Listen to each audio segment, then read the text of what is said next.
Hello guys, this is Shegun from New Generation Man. You're welcome back to the channel. Today I'm bringing in another video based on recent happenings. My last video I posted about the Labour candidate Badebo, and I posted it on my status. A lot of people have been buzzing me, why am I voting for this candidate and all that. And to be honest, it actually really got me thinking that okay, let me actually even look into this guy and actually know if he's the best choice and if there are other options. And during my research, I then noticed that there were other people that I could have voted for the PDP candidate, and also, but the one that really stood out to me was the APC candidate, which is Folusho Duarte. Okay, so Folusho Duarte is the ADC candidate, okay, for the Lagos State gubernatorial elections. And I took my time to go to his website, look at his profile, to actually see what he has achieved, and if he's actually quite qualified for this role. And from what I can see, first of all, I must say he's quite older than Gbadebo, so he's coming with a lot of experience. And but what really impressed me about his experience is, his experience in managing large assets.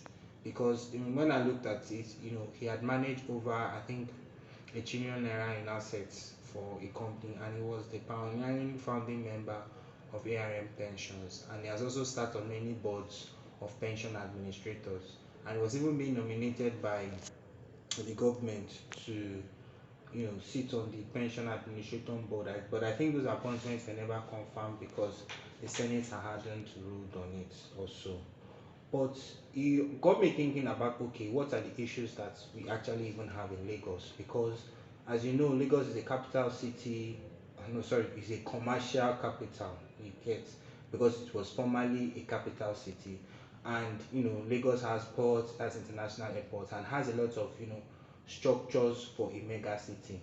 And when Tinubu came into power, that was in the early 2000s, and 1999, Lagos State already had a lot of all these things in place in terms of ports, and he did see that Lagos State could do more than what it was doing, and he did create a tax structure that capitalized on all those things Lagos State had, and because of that, Lagos State was able to actually generate a lot of revenue.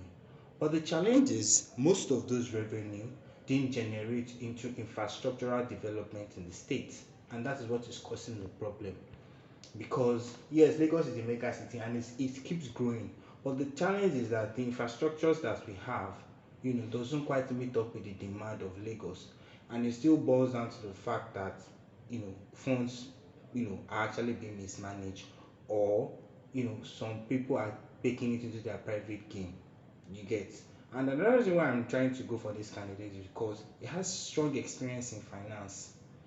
He went to Unilag, and he has worked in the financial industry for years.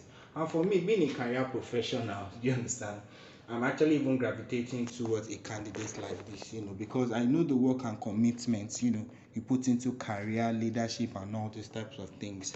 So as much as I even did a video earlier, endorsing Badebo and all that, which he's actually a very credible candidate too, well traveled and all that, but I just decided to take emotion out of it and make the decision objectively, because Lagos State is a very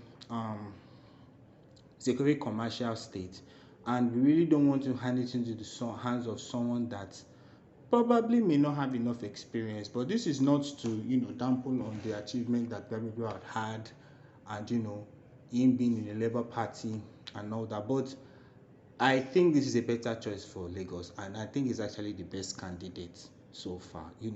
His experience says it all. But the only challenge right now is that I feel that his party is not as popular as Labour Party and all the other parties. But that also begs the question of us not playing into the narrative of party politics. Because if you look at it, the political scene in Nigeria here is played into parties. You need to be in a party that is well known, to actually sometimes win. But I think that politics need to actually move away from that a little bit and focus on the individual, Because when we start looking at governance like that and looking at individuals, who they are, what they've achieved, in choosing the right people, it will actually help the narrative of the type of leaders that we choose. So yes, I did post a video about choosing bad people, because I did explain that I'm definitely not going for Sowolu based on what happened in the NSAS.